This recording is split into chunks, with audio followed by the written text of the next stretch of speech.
Hello, hello, hello. Welcome to the show. And many of you may be joining us, maybe having imbibed certain substances last evening and are feeling slightly delicate today. Well, this is quite an appropriate show for you because we are talking about the calamitous failure of the so-called war on drugs, which was officially announced by President Richard Nixon half a century ago.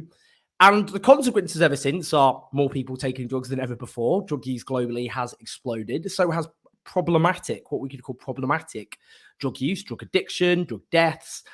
As well as that, we've seen mass incarceration, which has disproportionately disproportionately meant the incarceration of people of color, particularly we can see in the United States and elsewhere, which have a big prison population, a massive black population who've been incarcerated by a racist policy, which is the war on drugs, which we will be talking about. We've seen the destabilization of entire countries, from Mexico to the Philippines, with violent government policies, which again have killed so many people. We've seen people who need actual support and health not getting it, instead of it being treated as a health issue, being treated, of course, as a criminal issue. So the reason we're talking about it, and we've got lots of areas to talk about, is in Scotland, the government has suggested, or will be, has made it clear they will not be prosecuting some people who are found with Class A drugs on them. And instead, what will happen is they will get a caution, for example, a police warning. Or police warning of some description. So this opens up a conversation, because you'd think if we had maybe an opposition which perhaps wanted to suggest an alternative workable policy, and I should make it clear, in Scotland, Scottish Labour is supporting the Scottish Nationalist Party in their policy shift, but Keir Starmer, the Labour leader, is not, and he's making it clear he does support the continued repressive drugs policies which have failed on their own terms. Of course, it should also be noted that we have a Conservative government full of ministers who have openly, in some cases, made it clear they have themselves taken drugs in the past. So they enforce policies which disproportionately lock up young black men, whilst they themselves, of course, face no consequences, life-changing consequences for black people who are, when they are far more likely to be stopped and searched on suspicion of drugs, and if found with drugs, far more likely to suffer the justice system as a consequence. But of course, these cabinet ministers, white, disproportionately privileged men, they didn't face those consequences. It should also be noted that Dominic Cummings, mischievous elf that he is, has made it clear that currently Tory politicians are taking drugs, and the Prime Minister is fully aware of that. So the hypocrisy is never ending. I should also say, having worked in the British media for 10 years, many journalists who will go out and use their poison pen often to support these policies, let's be honest, they themselves are partial as well to many of these substances. This is a debate riddled with painful hypocrisy. And many politicians know privately that this is a catastrophic failure. David Cameron, before he became Prime Minister, said that the war on drugs was a failure, and yet it tightened still further under his premiership. So we're talking about that today, but as well later we're talking about the case of Julian Assange. He faces extradition, and we will be talking about the LGB Alliance's conference, including a disco, which was, I think, the straightest thing I've ever seen in my entire life. We've got a lot to talk about, very eclectic topics. Before we start with our first guest, as ever, just housekeeping. If you're watching live, click on the YouTube link and press like. That just encourages the algorithm. And even though most of you are watching this on Facebook, it doesn't matter what I say, you still keep doing that. But also you can listen obviously on the podcast. A lot of people just listen to on the podcast. Do subscribe on that. Press subscribe on the YouTube link as well. You get the videos. And the documentaries we're doing, like the Tory conference video we did, the Labour conference video we did. We have a video coming out, I think, next week now, about wealth and power in Britain. Very much looking forward for that. That's supported by you, our team on union wages, on patreon.com/OwenJones84, and you can contribute whatever you want, even £3 a month or whatever, and that allows us to make those documentaries, do the podcast, do these videos, do lots of the interviews that we've got coming up as well. That is enough from me. I'm now going to bring in the esteemed Professor David Nutt, Chair of Drug Science, the former drug advisor, of course, this is very important, who was sacked by the then Labour Home Secretary, Alan Johnson, And we'll explain. I'll let David explain. David, firstly, it's a big honor to have you. Thanks so much for joining us. It's a pleasure. Thank you. Now, I mean, you must be sick to death of talking about this. This happened 12 years ago, and you made comments which are just basic objective facts, which the science. Well, I'll let you explain what happened. What did you say, and what happened? And in the meantime, because that happened, as I say, 12 years ago, how have things changed? Well, things have got worse under the Tory government, but it was particularly irritating to be sacked by a Labour government. I've always had quite strong left-wing socialist leanings, and it was a kind of rather particularly disappointing to be sacked by, as I say, a Labour government, which actually to that point had been doing some relatively sensible things about treating drug addiction, but was still completely besotted with the war on drugs in terms of preventative measures. So that failed program that you highlighted initially. And why I was sacked? Well, the bottom line was I did two things wrong, according to Alan Johnson. The first was I dared to say that ecstasy was less harmful than horse riding, and that truly got the right-wing media and the establishment hysterical. And then a few months later, we looked at we did a detailed assessment of the different drug harms and came to the conclusion that alcohol was the most harmful drug in the UK, largely because it's one of the most widely used drugs, or is the most widely used drug, and so it has the biggest impact on society. And when I went on the Radio for Today program and said, well, alcohol is clearly more harmful than LSD, the world went mad, because to actually talk about LSD in the same sentence as alcohol it's like saying that the Pope is gay or something. It was truly it was completely bizarre. I was on media all over the world, and then they sacked me because they said I wasn't supporting government policy. To which my response was, well, my job as a scientist is to direct the government to the right policy. And if the policy is self-evidently wrong, how can I support a policy that is clearly wrong?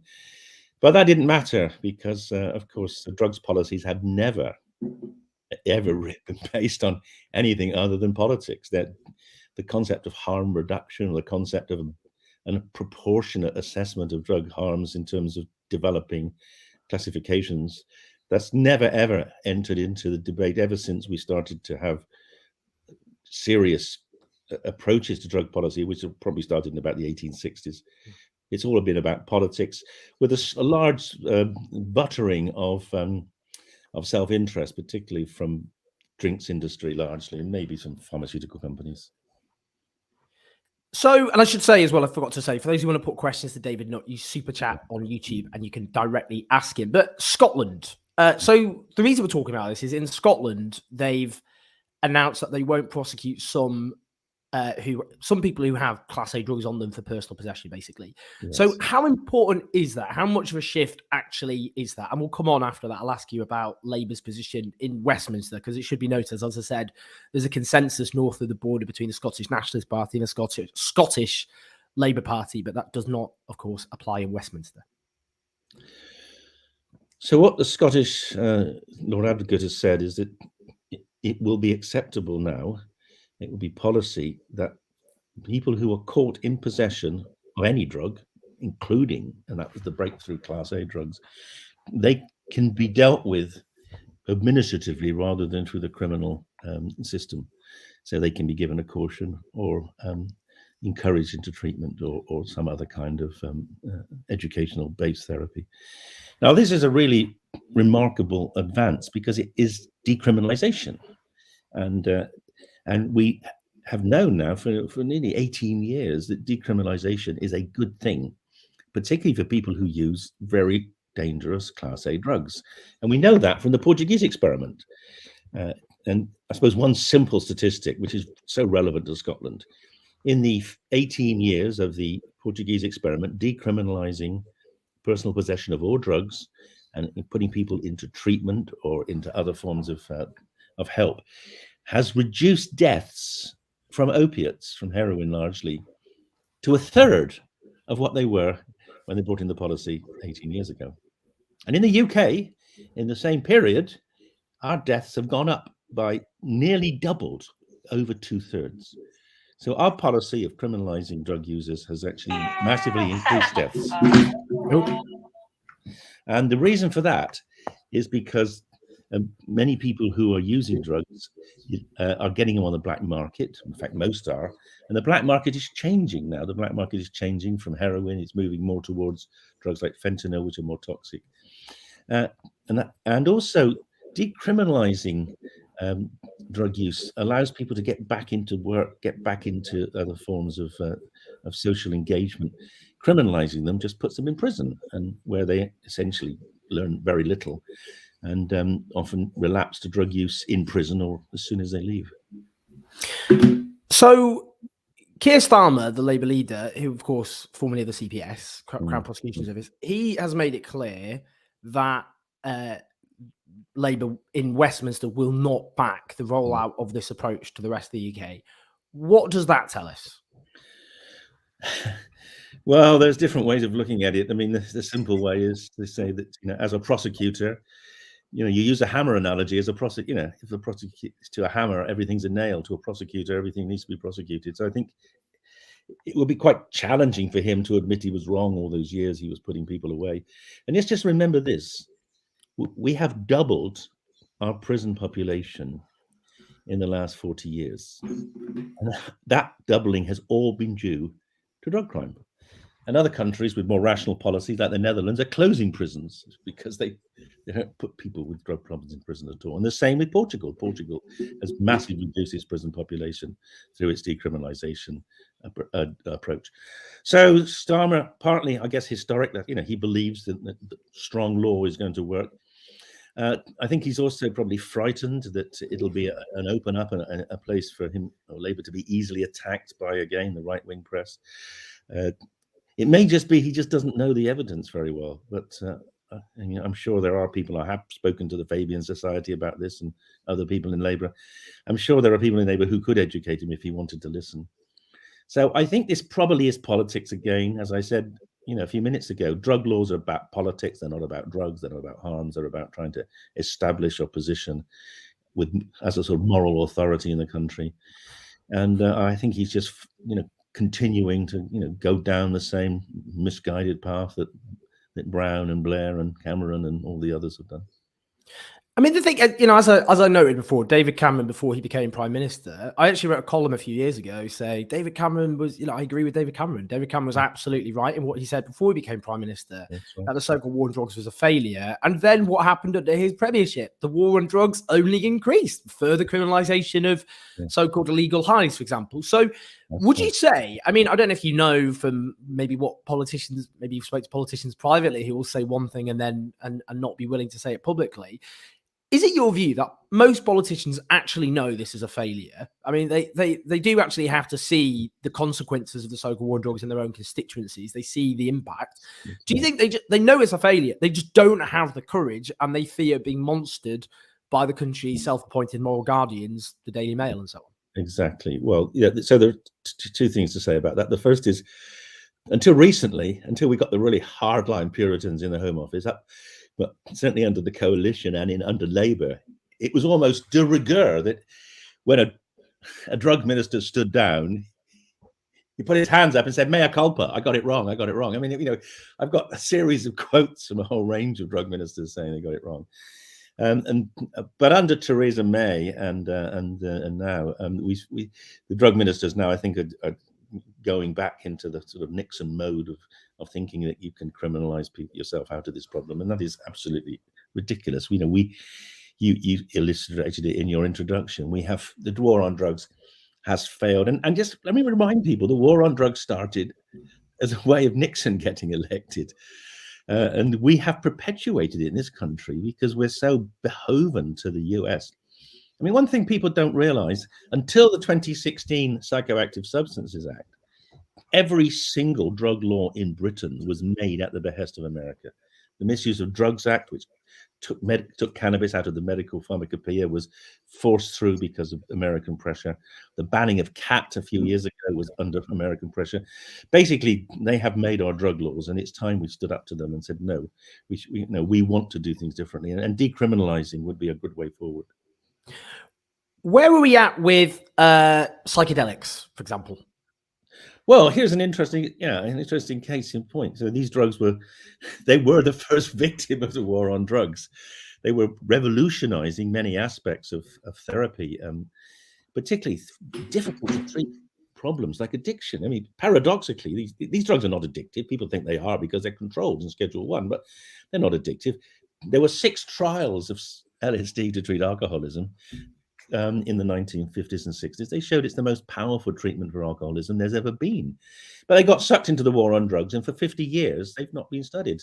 We've started using them again. It's proved very difficult, very painful, very expensive because of the bureaucracy. But we've shown, they can have radical benefits in terms of people with severe depression.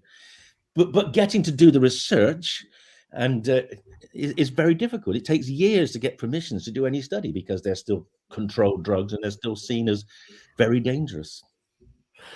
On that, David Barata asked, how much has the war on drugs stifled research into the potential medical applications of these drugs, cannabis and cancer, for example? So you just talked about the medical application of psychedelics, but more broadly.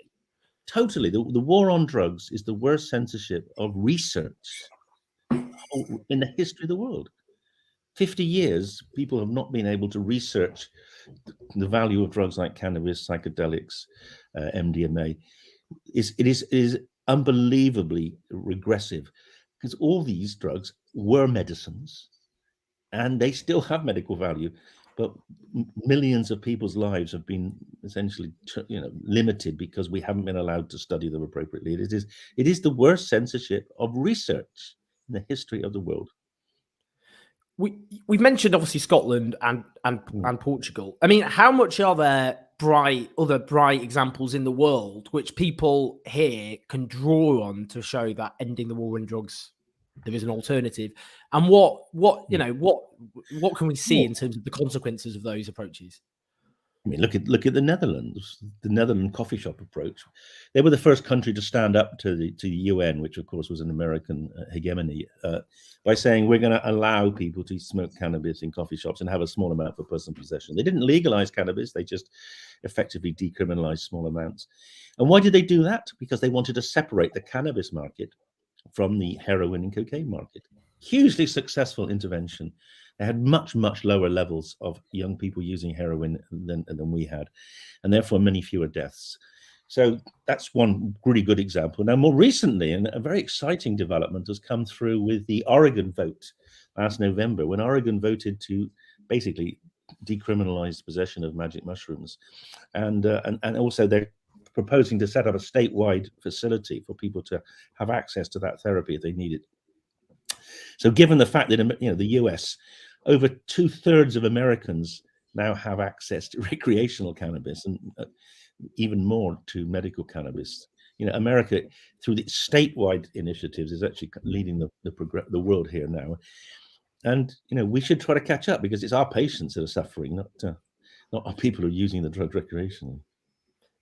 Very basic question, but this is just always what gets thrown at you whenever you talk about this. And I was on this panel show I often do the other day talking about the failure of the so-called war on drugs, and the kind of the right-wing panelists, let's put it that way, the default argument is always essentially you're going to turn children into drug addicts. Obviously, harm to children is always often the fallback of many different groups. We're talking about one later that has the same rhetoric. But that's what their argument is. Basically, if this will all of a sudden mean drugs are so widely available as though you can't just text someone and get drugs within probably about half an hour, not that I'm encouraging everybody to do so. But if that's the idea that basically this is going to lead to massive addiction amongst young people across the country, if we were to change the law, what would you say to that?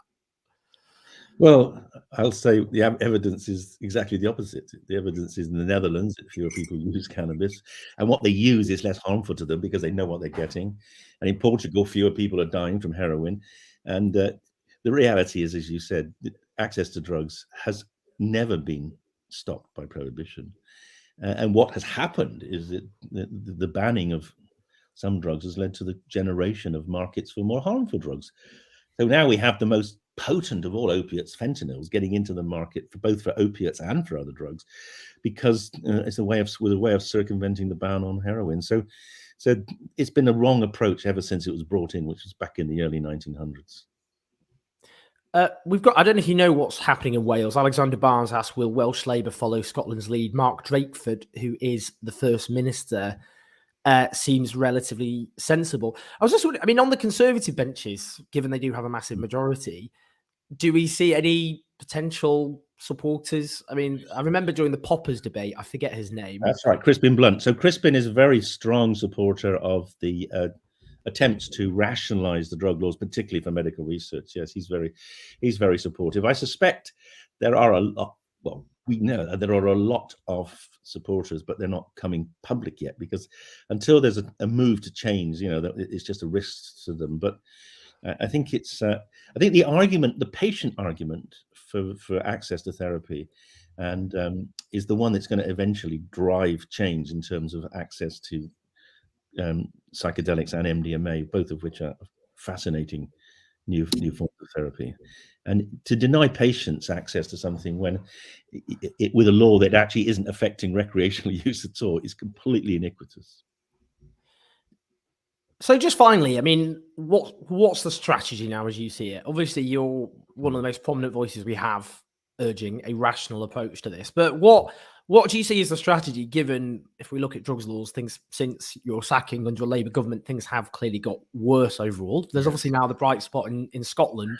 But how do you see the potential strategy to reform? There are one or two other bright spots. I mean, up before Scotland, the one or two, maybe three or four now, police commissioners and chief constables would effectively decriminalise personal possession of cannabis, arguing that it was a waste of police resources to prosecute people who were using small amounts or growing a small number of plants for personal use. So I think that should be rolled out. It is utter waste of police time to prosecute people for having small amounts of cannabis, and that should become a national standard. I think rescheduling drugs like MDMA and psilocybin from Schedule 1 to Schedule 2 will dramatically facilitate access for research. And more broadly, we need some interventions like safe consumption rooms. Now Scotland does have a safe consumption room. It's a van that drives into the middle of Glasgow each day, and people can take drugs there and be resuscitated if they come to harm. We should have those in the UK as well, because that will reduce the deaths. And so what the government, we need to reframe our approach to drugs. Our approach should be about harm minimization, not about trying to reduce use, because reducing use, we've been doing that for 50 years and that's failed. So let's reduce the harms of drugs and accept that if people use drugs without harm, it's not really a criminal issue. Professor David Nutt, it's been such an honor to have you. History will, of course, vindicate you in the end, but you remain a calm, lucid voice of reason in this, perhaps, of all the debates. I was going to say the mostly rational debate, but having looked at the state of politics over the last few years, that's quite a high bar to pass. But it is an irrational discussion. But you have injected so much reason and sense, and thanks so much for answering the questions. And thanks, Owen. Keep up the good work. You as well. Keep fighting. Lots of love. Take care. Hold the establishment to account, right? Yeah, it's a team effort. Let's put it that way. Cheers. That's be part of it. Thank you. Fantastic stuff. Thanks so much there for David. Now, in terms of just so we're clear, we're talking later, obviously, about Julian Assange and the extradition, and we're also talking about the LGB Alliance, a very eclectic Sunday for all of us. But I'm very, very chuffed to bring in our next guests, Kojo Koram, who is a lecturer in the Birkbeck Law Department. Am I getting that right in terms of how I describe that? Yes, presumably. I've got the gist. A fantastic voice on these issues. When I did a shout out on Twitter asking for voices, Kojo came up time and time again. And also my colleague at The Guardian, Mattha Musby, who's done some brilliant investigative journalism on this whole issue. And as I was saying before we came on, kind of looks at the moment like it looks like a psychedelic trip. I'm just saying, just looking at the video, it's interesting. That's all. Thanks so much for joining us, both of you. Kojo, can I just start can I just start with you to kind of kick things off? And that's about, I suppose, the relationship of the left to this. And, you know, we have no shortage, obviously, of issues that we need to be talking about at the moment. Why is it so important the left takes a leading role in this debate and takes it seriously, I suppose? I think the reason why we need to have the left try and take ownership of drug policy reform is because if the left doesn't, then the right will. The drug policy reform is something that we're seeing being increasingly experimented with all across the world. Uruguay, the first country to legalize cannabis in 2013. Since then, we've had Canada, we've had many of the states in the US, we've just had Luxembourg recently.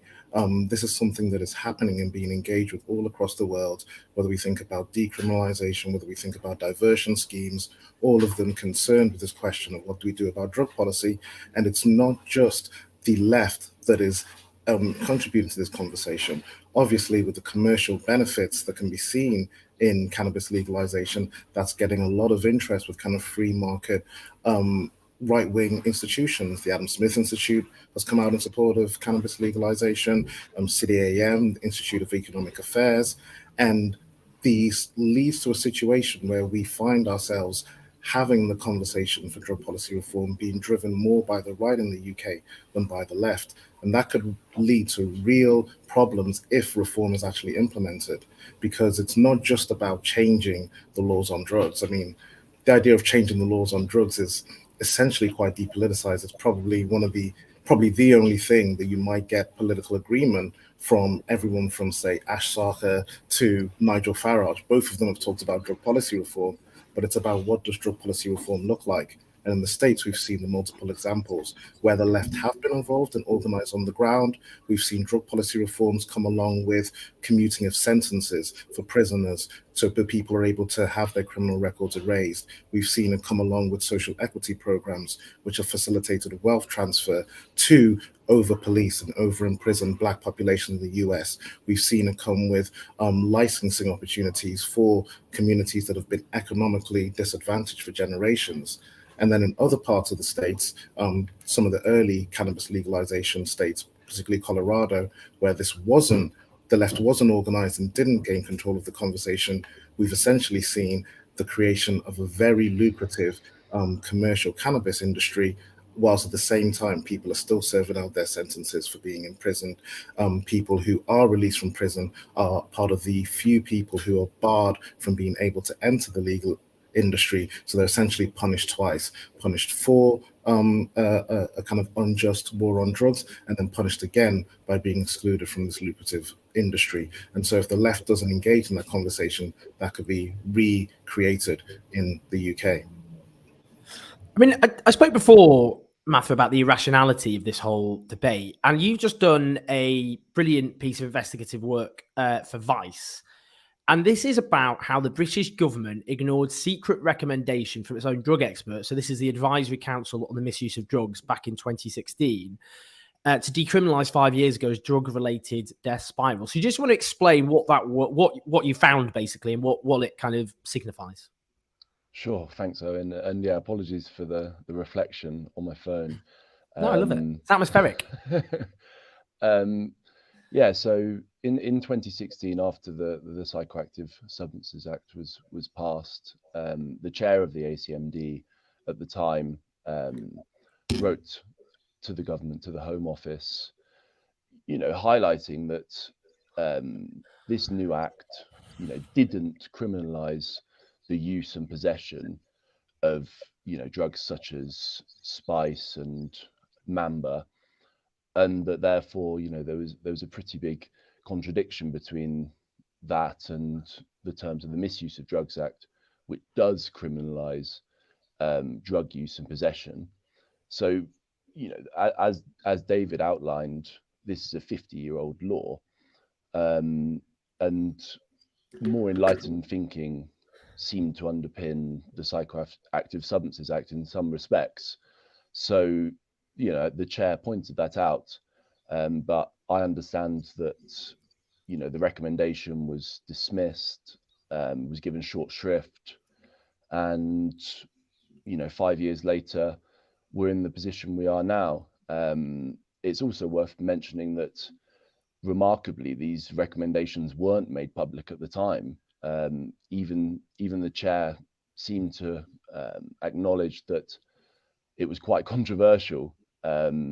So yeah, we have these recommendations happening behind closed doors, and that only came to light, after a whistleblower came to me and told me about the report, which I made a freedom of information request to obtain, and amid lengthy delays, that took about 1.5 years, the Home Office has eventually garnered the support of the Information Commissioner to not disclose the report. I mean, on that, Kojo, I mean, what's your kind of your response to that, but also what it says about the fact that actually in the US there has been more movement in many states than here in Britain? Because actually, as Professor David Nutt actually points out, a lot of our own drug laws have been directly influenced by the overall so-called US war on drugs, which President Nixon most famously declared 50 years ago as part of his re-election efforts, as was also pointed out. So why have we ended up in that situation where, as Mattha points out, the drug experts the government relies on have made it clear this is a disastrous approach they have at the moment? Why is it moved the dial so much more in the US than here? Well, I think it's really helpful to try and kind of put our understanding of drugs in a historical context in order to understand why ideology continues to drive drug policy in opposition to the actual evidence that often the government's own experts are providing them. We need to remember that this idea of drugs, this idea of this collection of psychoactive substances that are so damaging to humans that the mere consumption of which can facilitate the destruction of society, is a very recent idea.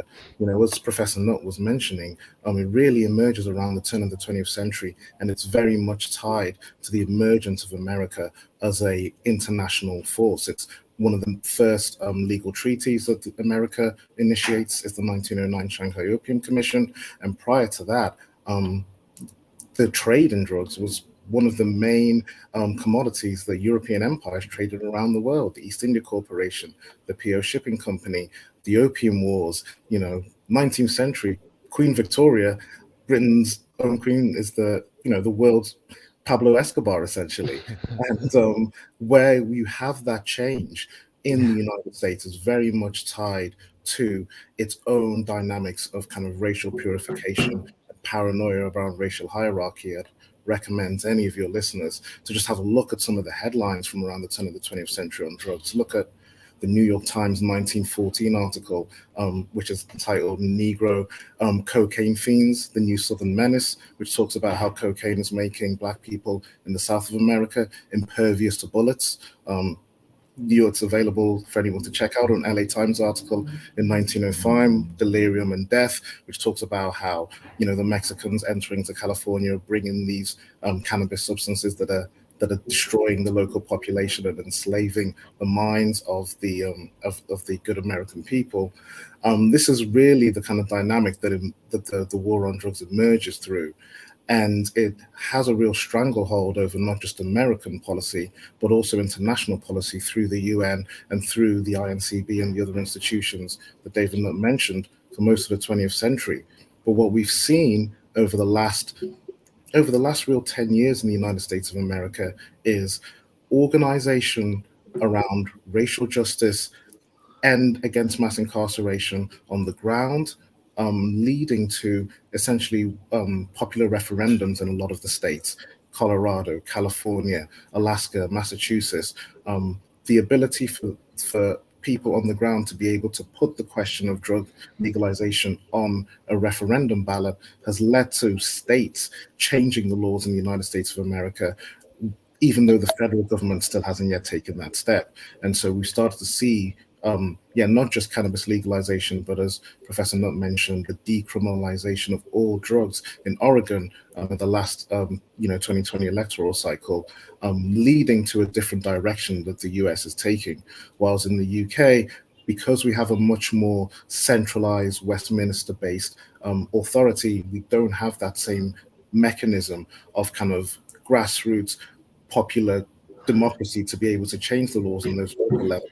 And so if we have a Home Secretary like we do at the moment in Priti Patel, who constantly talks about how she wants to make example out of middle-class cocaine users, despite most of her colleagues confessed cocaine users, then you're not going to get the kind of change in the UK that we've seen in the US and in other parts of the world. I mean, on that, even though obviously the position is quite bleak, Mattha, I'm quite interested in a piece you wrote actually for the Bristol Cable. We've had their journalists on before, actually. So the Home Office is very clear. It says it has no plans to decriminalise drugs. And these are small chinks of light, but it's worth at least interrogating it. So there's a pilot project in Bristol, £5 million pilot project, to get more people into treatment, prevent reoffending, being backed by the Home Office. You just want to explain a little bit about that and maybe what it represents. Sure. And as David outlined, with the police force led decriminalisation schemes for first offenders, this just dovetails with that, and it's kind of the Home Office doing catch-up work. The second word of the acronym ADDA, Project ADDA, is diversion, and diverting people away from the criminal justice system is in effect decriminalisation. But obviously, as the Vice story showed, there hasn't been any repeal of the subsection of the Misuse of Drugs Act that prohibits drug use and possession.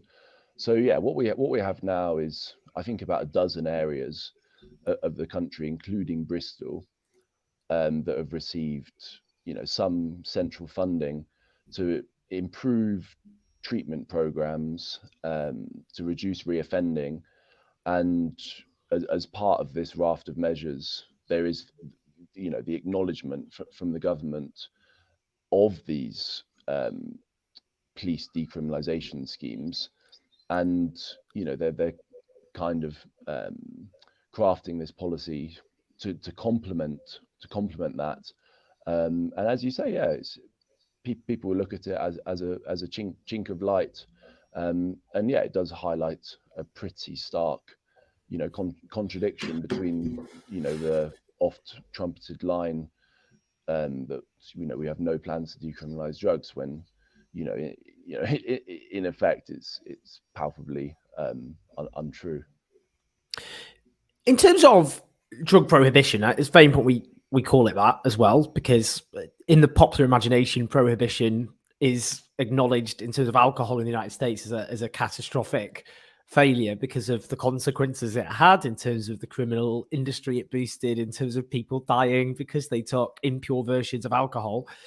I'll just quickly as well, because Kojo's in a public place, so we need to be careful here, because he's don't want to suddenly get him kicked out of the pub he's using, just quickly while he talks to them. I'll just check with Kojo, make sure that's okay.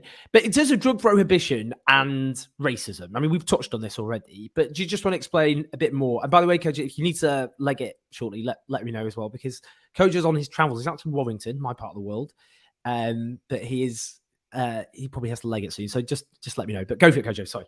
Drug prohibition and racism.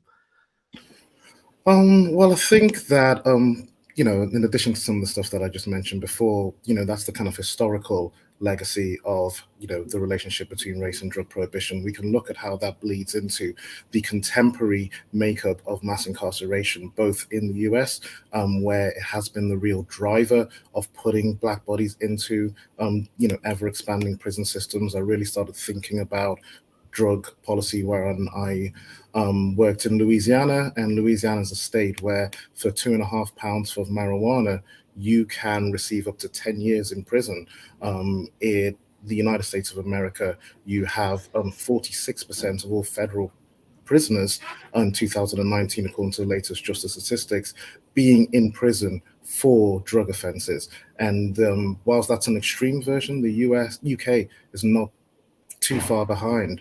Ministry of Justice statistics, 27% of all prisoners currently being held on remand are being held on remand for drug offenses. This is the largest percentage of all offenses. And so it's the real driver of mass incarceration and the expansion of the prison system in not just the US and the UK, but in a lot of other places around the world, Brazil, Colombia, South Africa. And that's before we start thinking about the other outside of prison criminalization that happens with drug prohibition. We think about stop and search, 9 times more likely for Black people to be stopped and searched for drugs. We can think about the way that a drug conviction can impact everything from your ability to access jobs, to your ability to being able to have custody of your own children. These are all impacted by drug convictions. And so there's an absolute architecture of social isolation that can result from drug prohibition, and that has impacted disproportionately on people of color in a number of different contexts all around the globe. And so this is part of the reason why the left needs to intervene in the conversation around drug policy, because that part of drug policy reform is not going to be as privileged by the more commercial, more capitalist focused drug policy reform that is being driven from the right, with the cannabis industry being estimated as turning over 22 billion pounds in retail sales in 2022 across the world. This is something that is going to get the interest of any right-wing free marketer worth their salt. But the way that that would be implemented and the way that would be carried out, I think is very different than if the left is driving it with questions of racial justice and economic justice at the forefront. The danger otherwise is to have a situation where you have a highly commercialized, highly lucrative legal cannabis industry, which is making a lot of money for people in the City of London or Wall Street, but at the same time you actually have increased policing and increased incarceration of a black market that continues to reproduce those racialized dynamics. Just lastly, for both of you, drug decriminalisation and legalisation obviously are not the same thing. Just if you sum up, because I think Kojo's got to go as well, but just to wrap up the conversation, what's the difference? Where do you think those of us who want a change should be focusing our energies? So do you want to start with that, Mattha, in terms of decriminalisation, legalisation, and where we should stand and the distinction? Well, yeah. In very simple terms, decriminalisation is not directing people or putting people into the criminal justice system for using and possessing drugs. So, in the case of half a dozen or so police force areas in the UK, for instance, first-time offenders go through a kind of driver's awareness style drug education course, but obviously, the schemes receive criticism that they don't go far enough. Obviously, second, third, and fourth time people caught with drugs, still face the possibility of criminal sanctions. And then, if we're regulating drugs and legalizing them, many models have been put forward. Many of the most serious under consideration come from Transform Drug Policy Foundation. And broadly speaking, you would see drugs regulated in, a similar way that, many other addictive and harmful drugs are regulated through pharmacies. And, depending on, the type of addiction you might have, you might be able to have a drug prescribed to you, and otherwise you might be able to buy it under certain parameters. Kojo, do you want to just wrap up on that as well, just on decriminalisation, legalisation, where we should stand? Yeah, I think that one thing that we want to consider is decriminalisation. I think is obviously a necessary first step. Not treating people who are using substances with the criminal law, I think, is an immediate improvement on the status quo that we have at the moment. But there are questions around what does that do with the global supply chain of drugs, thinking about how a lot of drugs are produced in kind of global south countries. You mentioned in the introduction the impact of the war on drugs has had on places like Mexico and Colombia, Afghanistan. All of these questions are some things that are not immediately addressed by the decriminalization of drugs within one jurisdiction. So I think there's many different varieties of drug policy reform, and that there is a lot of different alternatives on the table, not just in terms of particular models, but also which models might work for particular drugs. You know, we might think of safe consumption rooms for opiates, we might think of legalization for cannabis, we might think of decriminalization for cocaine. So it could be a lot of different stuff for different substances, but the main thing is to recognize that this is an issue that isn't just a kind of more decadent kind of personal liberty issue, which is often the way the drug policy is described as, but this is something that touches on racial justice, economic justice, and more importantly, on how the left wants to recreate the world for the future, even thinking about environmental justice with the way in which the war on drugs has devastated large amounts of agricultural territory in the world, with aerial fumigation policies, crop eradication policies, devastating places in the Cali region of Colombia or rural Afghanistan. These are all touching upon this question of drug policy reform, and the left should be front and center in this conversation. Both of you, thank you so much. That was just brilliant, comprehensive stuff. Touched on so much. And do follow both of them on social media. Kojo Koram, KOJOKORAM. And you can also follow Mattha on, I'm just looking up now, I was just literally having to look on my phone. Here we go. Oh, it's just his name. It's Mattha, MATTHA, and then BUSBY. So do follow both of them. They're both fantastic.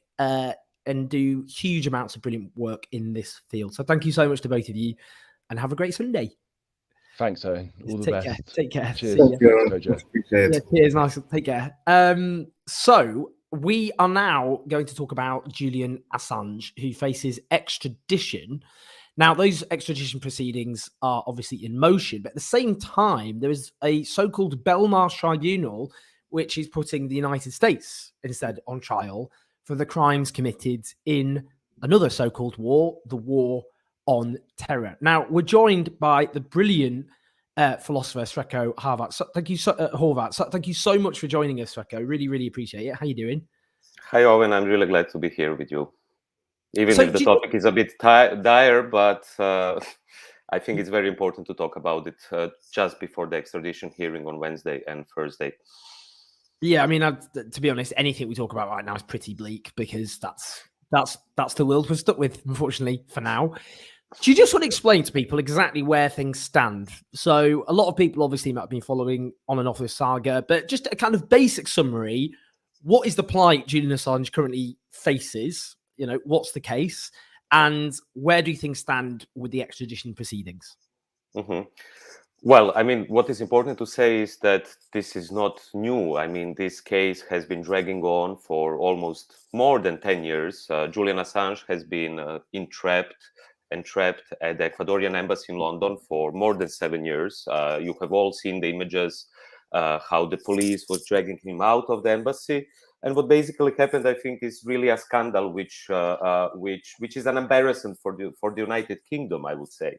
It's an embarrassment for Ecuador, of course, who gave him the political asylum at the very beginning, but it's also an embarrassment for the UK, where you actually have CIA, a secret service from the United States, intervening into your sovereignty, intervening into your soil, basically kidnapping a journalist and putting him in a prison, Belmarsh prison, which is in London.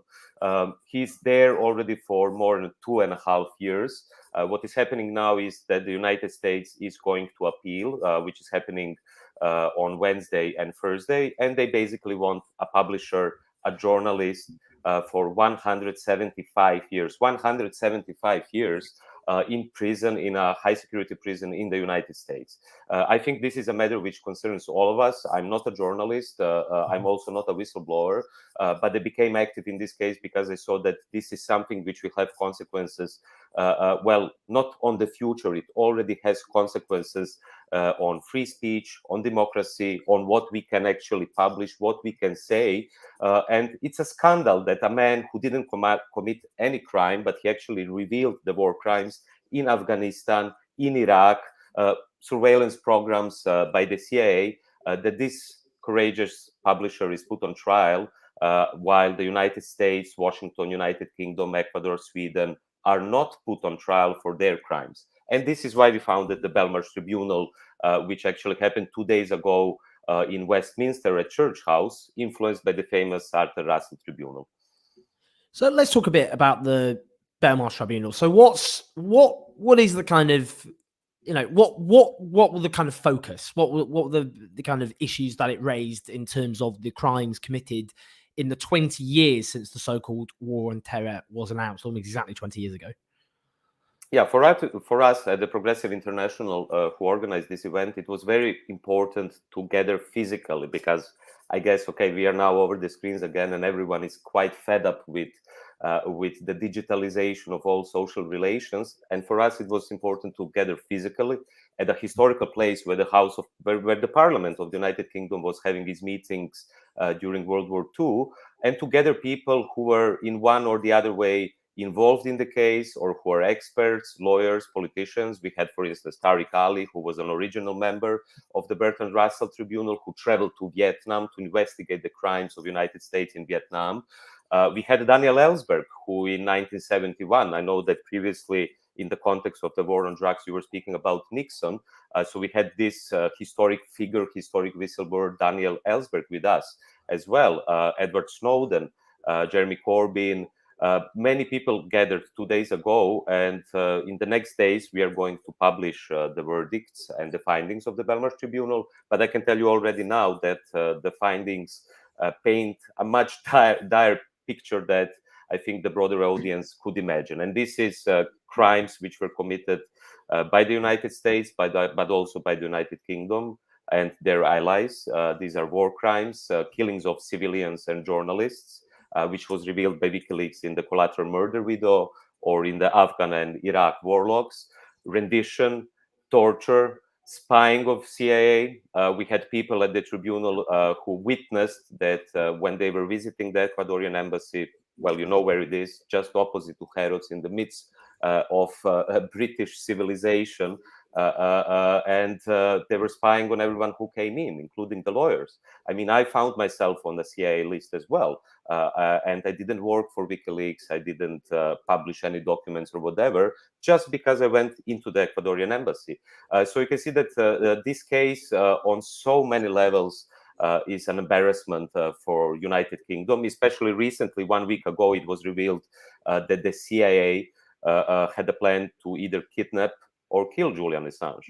You know, imagine if that happened and something similar happened in Istanbul, and you've seen how many people jumped from their chairs and said this cannot happen in a country. What kind of dictatorship, authoritarian system it is in Turkey if you can just slaughter a journalist? Or remember Navalny and how many liberals came out to support Navalny. Also, we couldn't really say that his politics is something which me or you would support, you know, his racism or right-wing politics.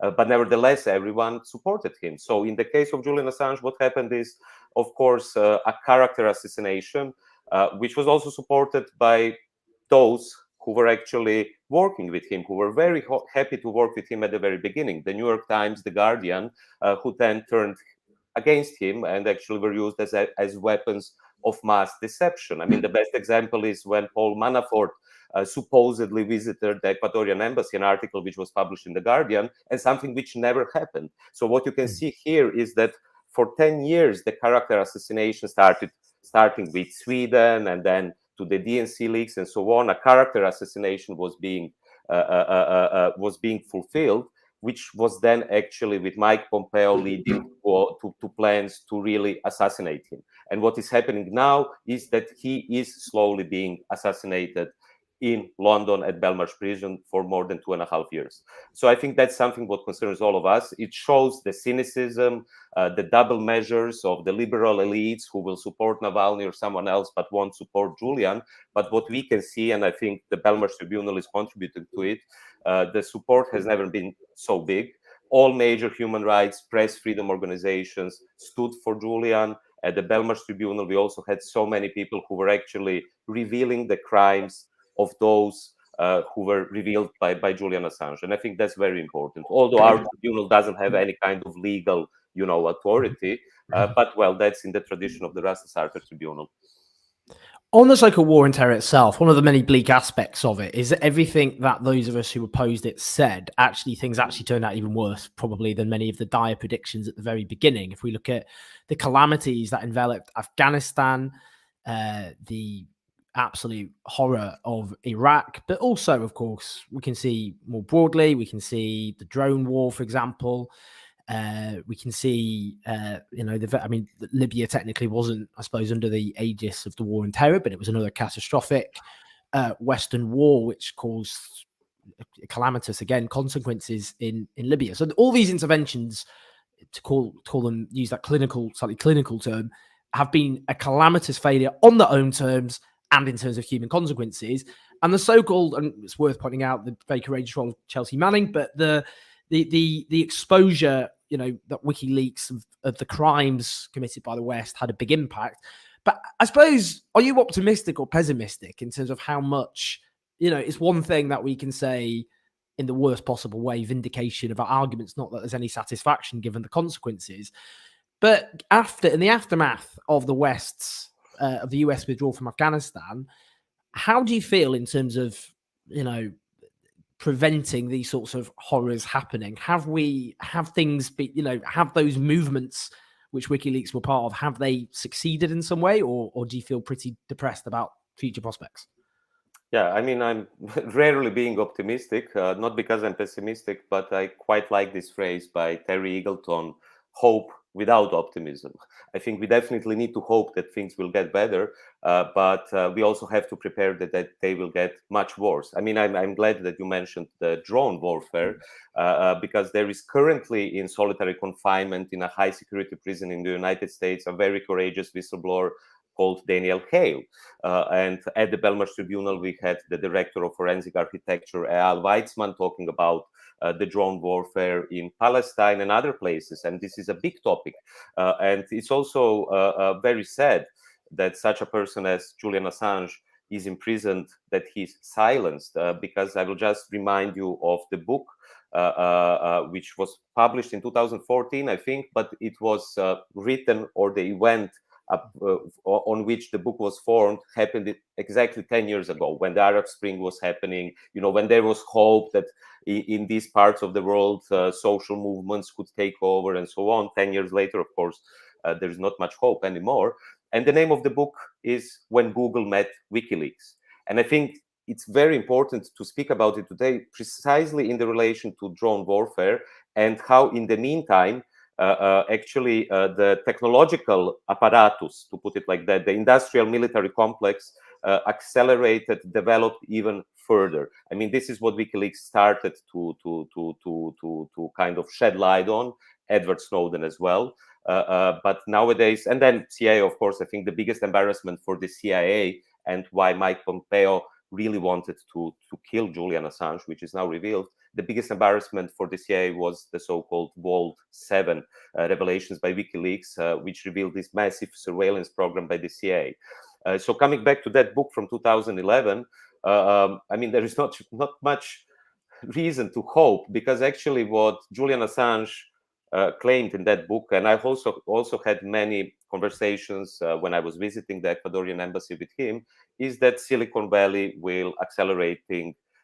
is accelerating and taking over our basic infrastructure. I mean, at that time, it was Google, which was in close relations with Washington. Of course, the connection between Google and Hillary Clinton, or their role in Syria, that's well known. You can find it in WikiLeaks. But nowadays, just look at the United Kingdom. I mean, I just came back from the United Kingdom, but your country, mate, I'm sorry to say so, is in a much, much worse state than ever. Just look at the penetration of Palantir, the company by Peter Thiel, into the NHS. Just look how the pandemic is serving the cashless society and how everyone is already being surveilled. I'm not here a conspiracy theorist, but this is a fact. In London, I couldn't pay anything in cash anymore. And who will take over? Who has the infrastructure? Look at our program now. And I'm not criticizing you, the Belmarsh Tribunal was live streamed on YouTube. How does this look from the perspective of Mark Zuckerberg or Jeff Bezos when us, the progressives, the subversives, are using their technology in order to criticize them, but we are still in their bubble? We are using the the presuppositions which they have laid down, for us. And Julian Assange was constantly speaking about it. I remember, for instance, I think that was 6 years ago at the Ecuadorian embassy, we had a very long conversation, which lasted very long. That was before the CIA started to spy on the embassy, before Ecuador cut down the internet. So the situation was still kind of, we could have intellectual conversations. He was following the news and so on. And basically his main point was that the main source of future profit for Silicon Valley, he said that 5 or 6 years ago, is transport. And look today, when you have, on the one hand, the images of Jeff Bezos or Elon Musk, going into the privatization of space, of course, heavily state-funded, like always, like the invention of the internet. And then you have venture capitalists taking over. Or look at Uber, or look at Amazon. It is all about transport. And Silicon Valley is now going there. So what I really miss is Julian's voice on technology. I think this is really crucial to speak about the war on terror in terms of technology, because also what Edward Snowden revealed is this massive surveillance program. But nowadays, with the pandemic, I think the situation is much, much worse. And in that sense, I don't have much optimism, just hope without optimism. A slightly bleak point to end, unfortunately, but nonetheless, it's okay. It is what it is. But nonetheless, Srecko, it's such an honor to have had you and so eloquently explained the current situation. It's eloquently in my Balkan English, but I hope your viewers won't mind. Yeah, I think it's no, your English was more than clear, but we really, really appreciate it, and do check out Srecko's brilliant work, brilliant philosopher, and thank you so much, and enjoy the rest of your Sunday. Thanks so much for joining us. Yeah, you too. Everyone should enjoy Sunday a bit. Yeah, I'm going to go for a nice little stroll in the sun. It's cold, okay. But I will be out. Too. But take care, okay? See you in a bit. Bye. Thanks. Take care. So Katie, I've just thrown you right in there. Sorry, there was absolutely no build-up of any description. We are where we are. Wait a minute, before I continue, I just have to show everyone the full beautiful flag. Look at that. Loving it, Katie. So just to explain, Katie is someone one of my highlights on Twitter. Twitter is obviously just a nightmare. A website of horror. But it's the worst website on the internet. The absolute worst mainstream website. There are worse websites. Yeah, I mean, good point. I mean, some pretty grim ones, but it's horrific. But Katie's one of the chinks of light. Always, every time I see a Katie tweet, great content for free. Don't have to pay for it. And Katie's a brilliant. Do check out Katie's YouTube channel. What's it? How would people find it? Actually, if you just search for my name, so it's just here, Katy Montgomerie. So it's Katy and Montgomerie spelled the opposite way around to what you'd expect. Katy with a Y and Montgomerie with an IE. Yeah, that is really confusing. Sort it out. So, Katie, the reason we are blessed with your brilliant presence is because, I mean, part of me thinks, should we talk about them and give them any attention? But I suppose it's just a hook, isn't it? So the so-called LGB Alliance, a ludicrous organization set up entirely to fight trans rights. Some people try and gaslight us into pretending they were set up to champion the interest of same-sex attracted people who aren't being catered for by anybody else. They're not. They're the only interest they have is issues of fighting trans rights. Yeah. In the transphobic hellscape that is the United Kingdom. Hooray. So they had their conference last week, which was loads of fun, and they had a disco, which was I was going to put up a clip, but my producer's hungover, so it's just me doing this today. But it's just look up the LGB Alliance disco if any of you want to. You do go for a long walk afterwards. It's traumatic. I saw a good comment which said, thanks to LGB Alliance for combating the harmful homophobic stereotype that all gay people are stylish and good at dancing. To be fair, I already single-handedly had achieved that. So the LGBT Alliance did not need to set themselves up. Like, I already had that catered for without transphobia. So well done. If you want bad dancing and a lack of style without transphobia, hey, Katie, just explain, who are the LGBT Alliance and what was their conference all about? Right. So, yeah, as you mentioned, they're a group who are trying to pose themselves as pro-gay rights, but like without trans people. Because obviously when we talk about gay rights, people often say LGBT, and that's like a common acronym you hear all the time. And they're trying to say LGB without the T. And the way they pose themselves is, oh, we just care about gay rights. We just don't care about trans people. That's it. We're not transphobic. We're just pro-gay. And I mean, that is an issue on its own, because all homophobia and transphobia comes from similar places. It comes from often the same people. And when we look at transphobic arguments today and how trans people are treated in the news, it's identical to homophobic arguments of the past and how gay people are treated, like in the news and in the media. And it's all just recycled. So to think that you can just separate those two things is naive at best. But on top of that, there's two main issues with that. And I think that often the media tries to present it as like, oh, trans people are just jealous that there's this gay rights organization and they're grumpy because they're not included. That isn't the issue. Like, as I just mentioned, that could be an issue. But the issue here is that they are actively, directly campaigning against trans rights, and not just in a mild way. So, for example, they are a signatory on this thing called the WHRC Declaration, which calls for the almost total gutting of all trans rights internationally. So this calls for a complete and total ban of all trans women and girls from the women's spaces they use today. So that'll be including banning people like me from going to the toilet at work, changing rooms, all this kind of stuff. It calls for a total ban of trans healthcare. So this is the internationally recommended expert healthcare for under 18s. And it calls for loads of extra wacky things, like a ban of research into helping trans women with pregnancy as a possibility in the future, which is, at the moment, just some kind of sci-fi dream. And that they've called for a ban of legal protections against misogyny and transphobia for trans people, and make it legal so people could misgender and say your old name and stuff like with impunity. So make it legal so that someone at work could just harass me and then we couldn't do anything about it. So, this is already a huge issue. This is a very extreme position to take. But they're also involved in campaigning against a conversion therapy ban, which is one of the things that the LGBT community in the UK is kind of focusing on at the moment. The government has said they're going to do a conversion therapy ban, and they're dragging their feet because, of course, they are, because they're rubbish. And the LGB Alliance is involved in pushing against that. And for anyone who doesn't know, conversion therapy is evil. I mean, it's effectively torture, and it's where you try and force a LGBT person to no longer be LGBT. And you'd think, why are these people claiming to speak for gay rights opposing a conversion therapy ban? And the reason is because they want conversion therapy to be legal for trans people. So they don't like any ban. You couldn't bring in a ban that just banned it just for trans people, just for gay people, because it's all, again, it's the same thing. It's all intermingled. It's come from the same people. It's the same ideas. So they're worried if conversion therapy got banned for gay people, then it would affect trans people as well. So they are directly campaigning against our rights. And I think the media always just misses this. It just tries to pose it as if it's some brave gay rights group going on their own. And that's just nonsense. And also, as you kind of mentioned, I don't know how you feel as a gay man. Have LGB Alliance done anything for you? I mean, they've done literally nothing. There's no positive action that they've done. Well, they've slightly riled me, I suppose. Well, everyone needs a good riling, I guess. Yeah, I mean, railing? No, anyway. On a Sunday. On a Sunday, the day of rest, but not for me.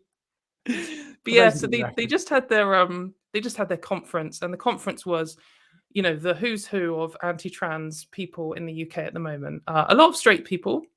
And I think that's worth noting. One of their founders was a straight woman who actually raised hundreds, thousands of pounds, maybe £100,000. I can't remember the exact figure, to try and get some judicial review to get it so you can ban trans women from toilets and things, which failed, luckily. But yeah, there's quite a few straight people involved in this. And as we see, usually their supporters are straight cis men who are really angry suddenly for the first time in their lives about gay people, if they can use this as an excuse to attack trans people. But yeah, their conference had several speakers, including I know they had a stand from this group, WHRC, who this extremist organization who I was just mentioning, who have written this declaration.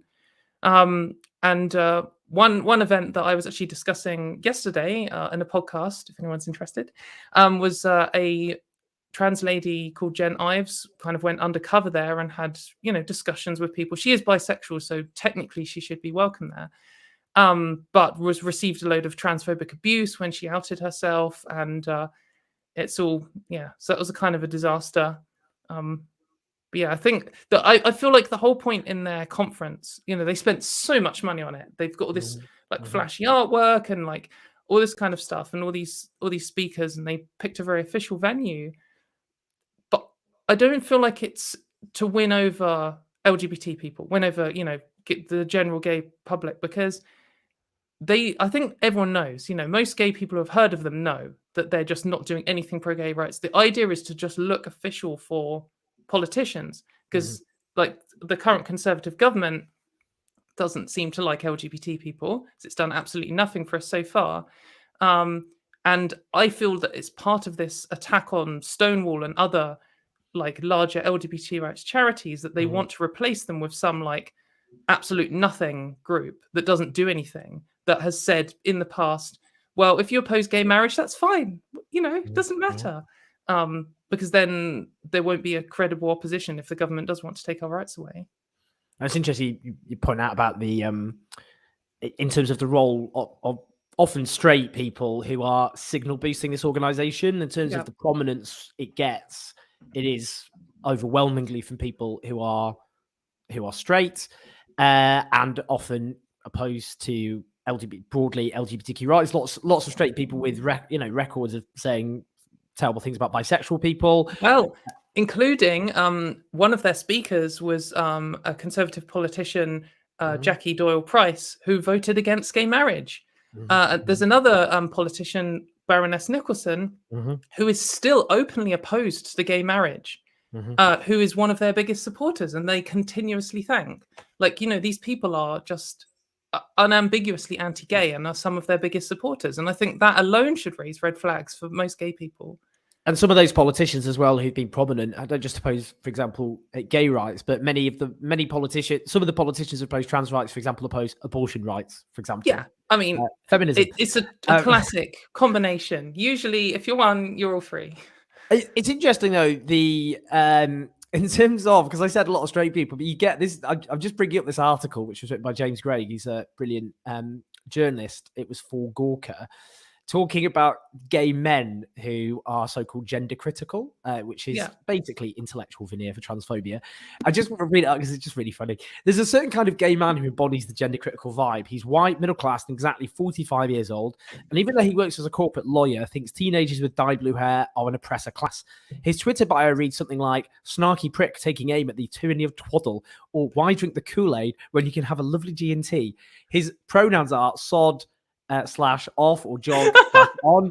He's not especially interested in gay culture and instead prefers the standard fare of middle-brow English liberals, George Orwell and the Great British Bake Off, Solzhenitsyn and Strictly Come Dancing, comedy panel shows called I'm Afraid I Haven't the Foggiest, and popular history books titled Bothersome Broads, A Feminist History Told Through 12 Grating Girls. Anyway, it's just funny. Because that's very true. For those who've ever come across gender critical men on Twitter, the most tedious people ever created, their bigotry aside, they will know what that is. In terms of, though, as a trans person, I mean, obviously we're laughing at certain aspects here, but obviously this is not funny for trans people. And this is, we talk about a lot on the show. We talked about Stonewall last week. We've got obviously the main LGBTQ civil rights organization under concerted attack when transphobic hate crimes have quadrupled in the last few years and homophobic hate crimes have trebled. And those things are related. So let's talk about those. I'll ask you about those two things. So firstly, just in terms of what, every day you've got this something new. There's like a Times article or there's this conference or every day. So what impact? I mean, just what impact does that have, on trans people? But I am also interested, and I think I need to be careful as a cis gay man that I don't go, well, actually the real issue here is it's ricocheting into homophobia. The transphobia is on itself, obviously, a very, very big problem. But it is worth observing. It is ricocheting. And Chris Bryant, of all people, a very, I suppose, a Blairite Labour MP, tweeted yesterday about how it's becoming fashionable again for people to openly hate LGBT people. That's because it's like a gateway drug, transphobia, and then you get the whole shebang. It is. So that first thing about being trans during this just horror show, and then that broader point about how it broadens out. Right. So yeah, I mean, I think that there can't be a trans person in the UK, who hasn't been affected by this in some way. It is truly relentless, and maybe I'm more involved in it than a lot of people. I spend a lot of time on the internet, and I'm aware of what's going on. But I get people message me all the time, scared because of the feeling of, where is this country going? Are we going to start losing rights? We've had several major court cases in the last couple of years, put forward by gender critical people, where if it had gone badly for us, we would have actually lost real rights that we have and need every single day. Mm-hmm. And on top of that, there's the media, which is constantly scaremongering about us, saying that we're coming for children, that we're a danger to women, or just every kind of made up thing, often completely fabricated. And with just no pushback, the whole media spectrum from, the Times to the Guardian is publishing wall-to-wall transphobia. And it's terrifying, and it's really emotionally draining. I've particularly over lockdown. I mean, the one thing that gives me life is I can go on the internet and I can see all this garbage written about trans people and get all this transphobic abuse from people, which I get literally all the time, hourly. Constant transphobic abuse on the internet. But then I can go out into the real world and see my friends and go to the pub and go to work and just live a normal life. But in lockdown, obviously that wasn't an option, and it's just so oppressive. You can't go on the internet anywhere without it just coming up in comment sections. On YouTube, some celebrity you like has to have some transphobic opinion, and suddenly everyone has to discuss them. Your favorite author comes out as transphobic. We just had another one this week. It's so tiring, and it's so stressful, and it just feels like they're shooting fish in a barrel, really. Like, we don't have any trans politicians, we don't have any trans friendly media outlets, major ones. We don't have it just doesn't feel like we have anything. It's not a two sides, it's not a debate. They keep saying they want a debate, but they're just talking on their own, which is, it's very stressful, and it's definitely got to everyone I've talked to. I haven't talked to a single trans person, and I've talked to hundreds of UK trans people. I haven't talked to a single one that has said, I felt fine over this, like the last 5 years. But yeah, and then in terms of how it relates to homophobia, I do think that obviously being a trans person, you notice the transphobia going on. Of course, any when you're a member of any group, you're going to notice the prejudice against your group more. And so it's going to seem like a big deal to you, and other people might miss it. If you're a cis person, you might miss it, particularly if you're cis and straight and you're not really plugged into the LGBT community. But I do think it's getting to the point where people are starting to notice. I don't think you could have missed it now. And I think that gay people are, the strongest allies of trans rights have been cis gay people, because they can just see it's all the same stuff again. But some have had the luxury of just being able to ignore it, or maybe they're just not really quite sure about trans people, and it now turning into a general attack on all LGBT rights is starting to cause them to be a bit uncomfortable and to wake up and see what's going on. And I think that's a good thing. So I do think it's important to highlight that this does affect gay people. You are not going to be able to just sit this out if you're a cis gay person, even if you're one of the good ones who just fits in with, society, and you don't have blue hair or whatever the things that they all like to whine about.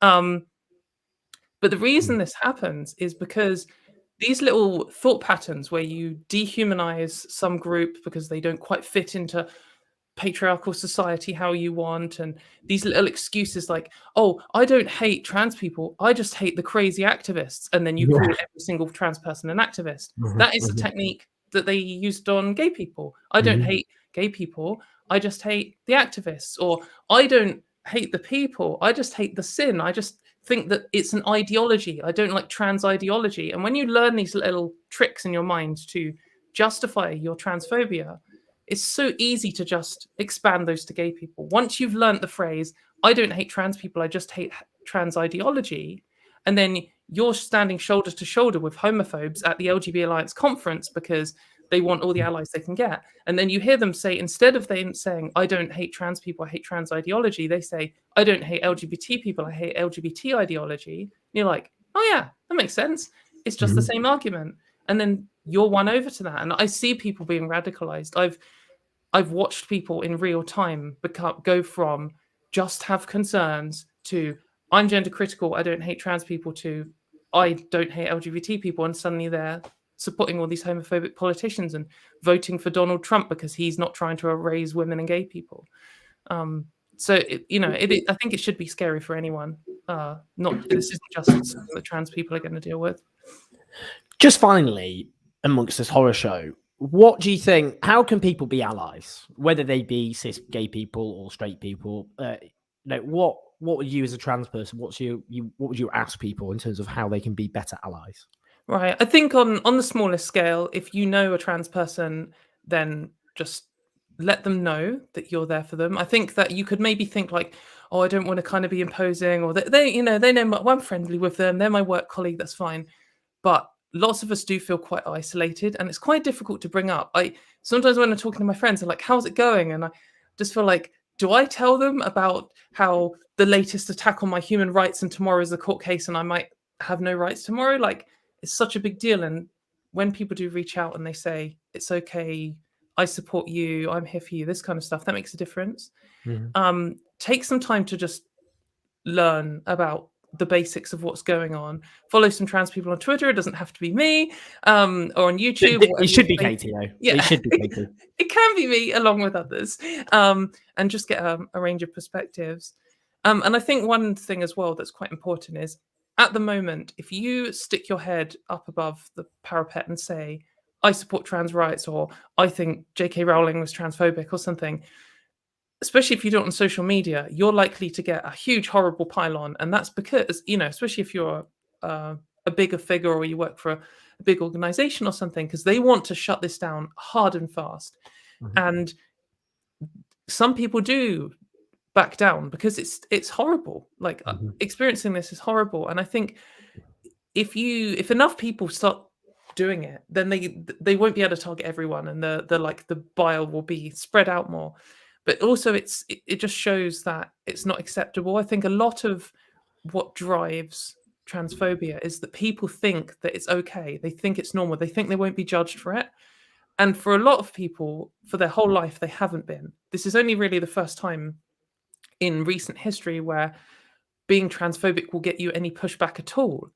And they don't like that. And they want to look around the room, and if they say something transphobic and someone calls them out, they want to look around and see everyone doing nothing in response, and then they'll just imagine, oh, everyone agrees with me. And if everyone stands up and is like, no, that's disgusting, like, don't do that, then it kind of shames them into addressing their own irrational prejudices, I think.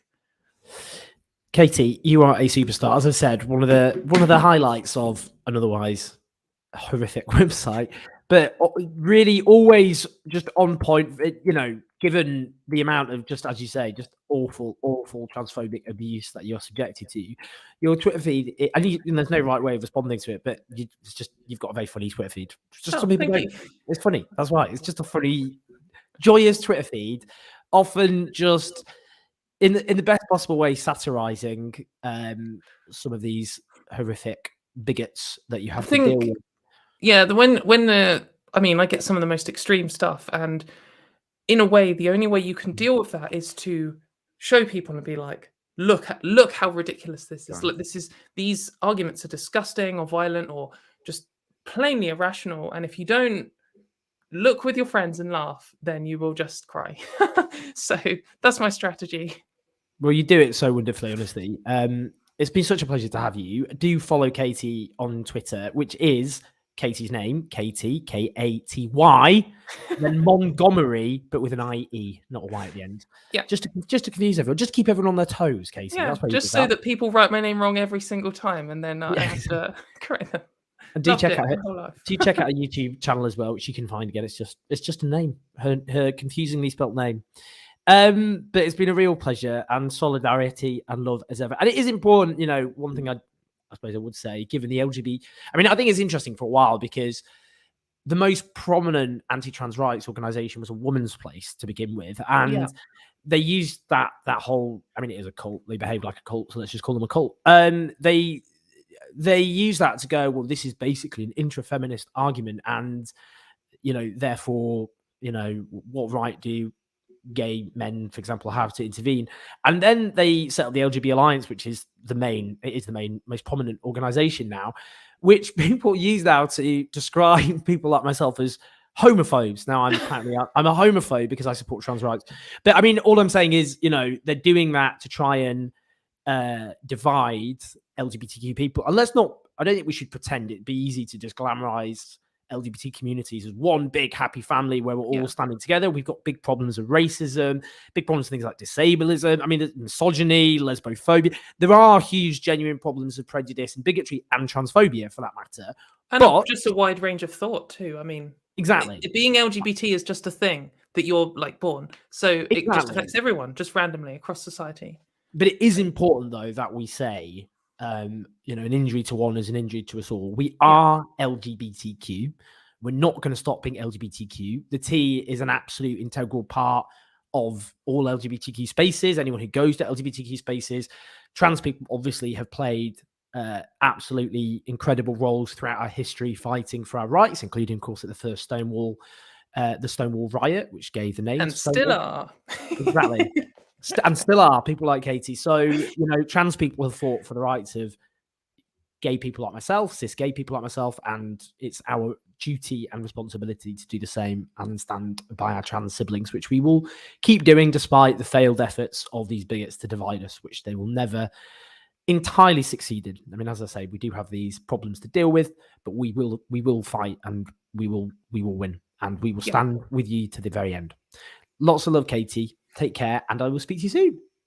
Thank you. Thanks a lot for having me. Lots of love. Take care. Bye-bye. Bye. Oh, hello. I just popped that. You see, my producer's not here today, as I've said, so it's just me doing it. You can see it's been a bit ropey all the way through, so I keep making the guest full screen. Anyway, lots of love. See you in a bit.